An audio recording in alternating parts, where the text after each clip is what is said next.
First Tamil season 9 டே 72ல் பார்த்தீங்கன்னா காவிய காதல் பிரேக்கப் ஆகிடுச்சா அப்படின்னு கேட்குற அளவுக்கு தான் வந்து 2-3 நாளாக வந்து கமருதீன் ஒரு ஸ்டோரியை வந்து போயிட்டுருக்கு. பார்வதி வந்து என்னதான் கமருதீன் வந்து கொஞ்சம் புத்திசாலித்தனமாக விலக நினச்சாலும் எனக்கு கிடைச்சாலும் நீ தாண்டா அப்படின்னு சொல்லிட்டு விலகிறவங்களை வந்து விலக விடுறதா இல்லை. இதெல்லாம் புரிஞ்சுக்கிட்ட கமருதீன் என்ன பண்ணுறாருன்னா, அதாவது அங்கே லிவிங் ஏரியாவில் என்னை வந்து என்னெல்லாம் சொல்லிட்டு இருக்காங்கன்னா, கமருதீன் வந்து அப்படி இல்லை, கமருதீனுக்காக நீ என்னைக்காவது நின்றுக்கியா அப்படின்னு சொல்லிட்டு கமருதீன் கேட்குறாரு. அதான் நீ வந்து என்னை ஷூட் பண்ணிட்டல அப்படின்னு அவங்க ஏதோ ஒரு அவங்களுடைய லாங்குவேஜில் அவங்க பேசிக்கிட்டு இருக்காங்க பார்வதி. ஆனால் கமருதீன் உஷாராகிற மாதிரி தெரியுது. இவனை எப்படியாவது நம்ம கைக்குள்ளே வச்சுக்கணுமே பார்வதி வந்து என்னென்னமோ ட்ரை பண்ணுறாங்க. ஆனால் அதெல்லாம் வந்து கமருதீன் கிட்ட இப்போ நடக்கிற மாதிரி தெரியல. ஏன்னா இத்தனை நாள் வந்து பார்வதி கமருதீனுக்கு யூஸ் ஆனாங்க. இனிமேல் வந்து தனியாக போனால் தான் நம்ம வந்து சர்வை பண்ண முடியும் போல இருக்கே, வீக்கெண்ட்லலாம் வச்சு செய்கிறாங்களே, வெளில இருக்கவங்களுக்கு வேறு மாதிரி கன்வே ஆகுது போல இருக்குது அப்படின்னு உஷாராயிட்டார் கமருதீன்.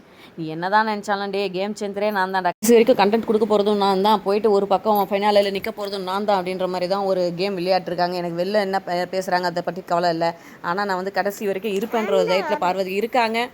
அதுக்கும் மேலே பல வந்து கேல்குலேஷன்ஸ் போயிட்டுருக்கு. அது தெரிஞ்சுக்கணுன்னா சப்ஸ்கிரைப் பண்ணுங்கள் நம்ம சேனலை. தேங்க்யூ.